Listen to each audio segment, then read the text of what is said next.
Hello guys, welcome to today's Topic TV. Ingat po tayo sa palit pera modus dahil laganap pa rin ang panloloko ng mga scammer na ito sa ngayon. Buti na lang at alisto ang anak ng tindera dahil agad niyang sinabing may CCTV sila. Kaya ang mga scammer ay napurnada ang kanilang pang-i-scam. Sa video ay makikita ang lalaking ito kasama ang kanyang riding in tandem. Bumili sila ng motor oil as usual, nagbayad ng 1,000 piso at pagkatapos ay biglang isusoli dahil naghahanap daw sila ng ibang brand. Kasabay ng kanyang pagtatanong kung saan makakabili.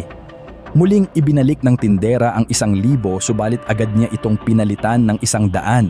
Kaya biglang nagulat ang tindera nang ipakita nito ang 100 subalit sinabi ng kanyang anak sa kanyang nanay na may CCTV sila. May CCTV tayo, ma. Kaya ang scammer ay biglang kambyo na papalit lang daw ng barya sa 100.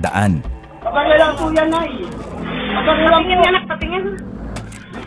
Sus, kanina basta mo lang pinakita yung 100 na wala ka namang sinasabi.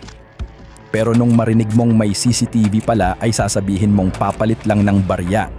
Iisang modus, iisang style ng kanilang palusot pag nagkabistuhan na. CCTV tayo, ma.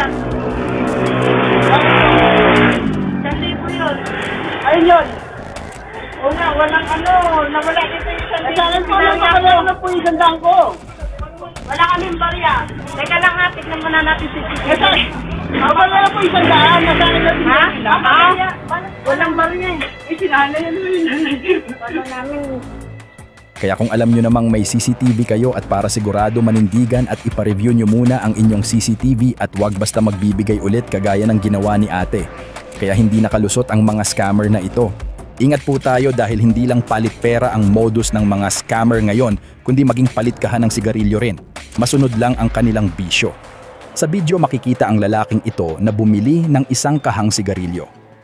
Kinuha nito ang 1 kaha sa tindera at noong kunwaring babayaran na niya ay biglang sinabi nito na wag na lang daw muna at kulang ang kanyang pera. Kaya ibinalik niya ito sa tindera. Pero ang hindi alam ng tindera ay pekeng kaha na pala ng sigarilyo ang ibinalik sa kanya. Sakto namang may bumili ng sigarilyo para sa tingi. Kaya yun na rin ang kanyang binuksan.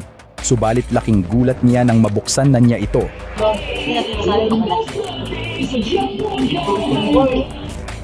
Oh, walang helmet? Arapon kasi. Walang helmet? Arapon kasi yung nangyari. Alam mo naman yung ambulansya pag nagpatakbo. Alam mo, ambulansya pag magwawang iwas ka na. Kasi Wala nang wangwang yun. hindi siya nag-iwas. Oo, hindi siya. Kasi kung may wangwang yun, posible na.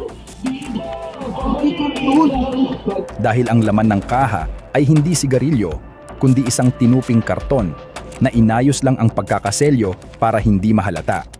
Kaya maging maingat po tayo sa ganitong modus dahil lahat ng mga scammer nato ay gagawa at gagawa ng paraan makapanloko lang ng kapwa-tao.